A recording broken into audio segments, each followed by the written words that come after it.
Thank you for the invitation to speak today. It's brilliant to be here, letting the world know that trade unions are here, we're loud, we're proud, and we will continue to be the voice of working people and fight for our members regardless of what the Tories are trying to do to us over the border.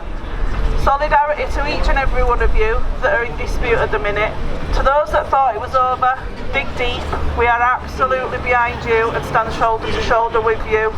You are inspiring millions of other working people to demand better in their workplaces and fighting not only for your rights, your terms and your conditions but to protect them for future generations, and for people, service users of rail and etc., making it safer for them. The rising cost of living is killing people.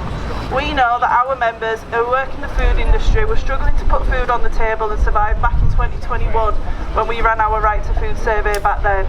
With the increase to energy and national insurance contributions, the rising cost of food as well as everything else, people are barely scraping by.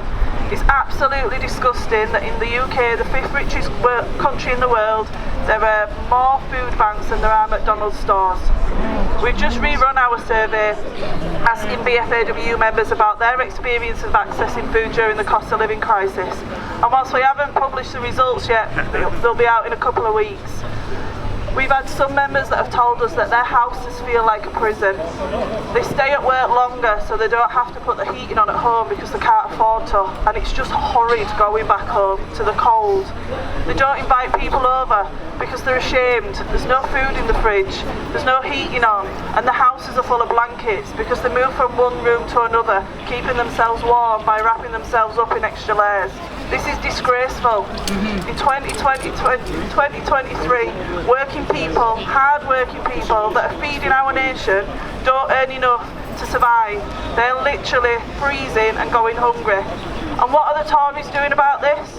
Instead of working with devolved nations and looking at how we get a right to decent, nutritious, affordable food for everyone, and I must stress, because I know there's pilots for free school meals in Wales, that we need more than free school meals, because whilst they're great, we've got members that are making sure their kids have dinner at tea time and then going and doing a 12-hour shift with no food in their bellies.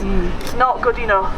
But no, instead of doing that, they're looking at ways which they can attempt to break unions, because everything they've tried so far hasn't worked. But you know what? Whatever they try is not going to work. It's going to continue to fail, because trade unions aren't third-party organisations. They are our members who come together and are powerful when they act collectively. Our members are the general public that they are trying so hard to get on side. But we can't rest on our laurels. We've got a lot of work to do, friends.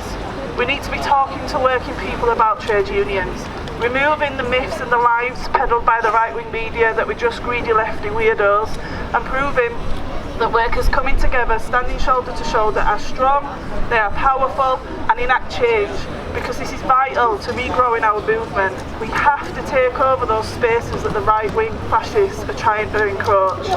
Initiatives like Organise Now are helping with this, and if you're wondering what that is, have a look at the website, sign up to be a volunteer and join the other 180 people that have so far in 6 months supported 100 workers begin organising their workplace. 100 workers that didn't know what a trade union was before those conversations. But we can't stop there. Everyone here today needs to go away, talk to your friends, your neighbours, your colleagues, your kids, your grandchildren about trade unions.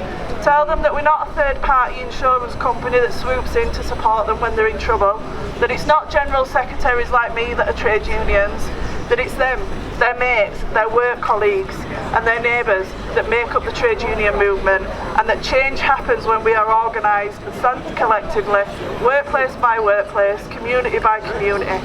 It's great to be here with you today, solidarity with all of you, and if there's anything that we can do at the Bakers Union to support your disputes, just get in touch. Solidarity.